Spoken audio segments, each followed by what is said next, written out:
Баршаңызға қайырлы күн, сіздермен бірге Айдана. Бүгін осындай әдемі чебуреки пісіретін боламыз.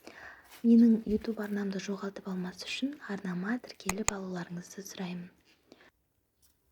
Тіркеліп алған болсаңыздар, чебуреки дайындауға кірісейік.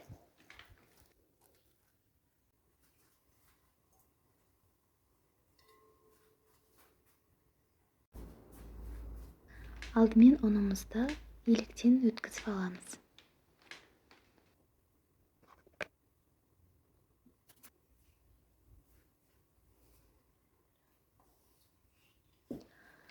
Қазір қайнаған суға 1 шай қасық тұз және 2 ас қасық сұйық май салып араластырамыз.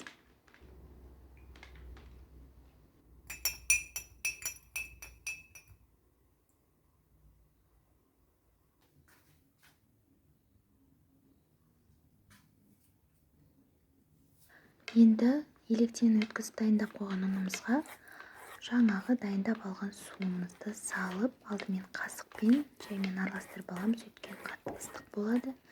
Кейін кішкене араластырып болған соң, қолымызбен жақсылап қамыр илейміз.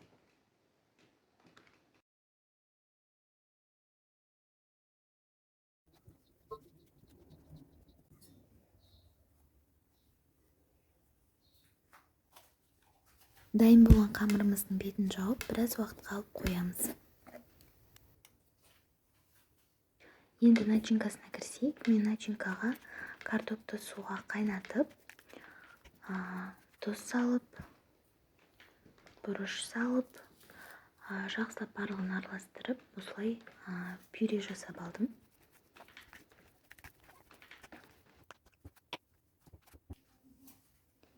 Енді қамырымызды тең бөліктерге бөліп аламыз. 8 бөлікке бөлесіздер.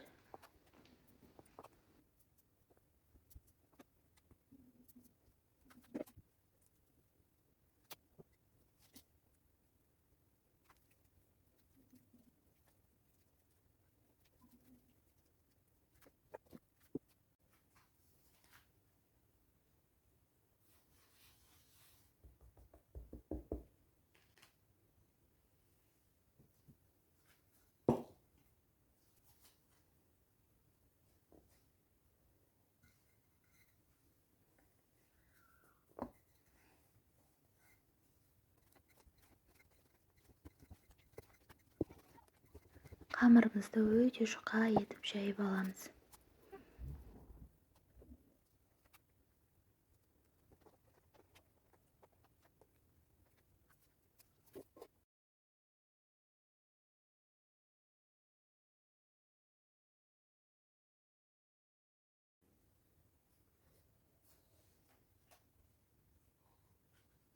Дайын болған чебурекилерімізді алдын ала қызып тұрған майда қуырып аламыз.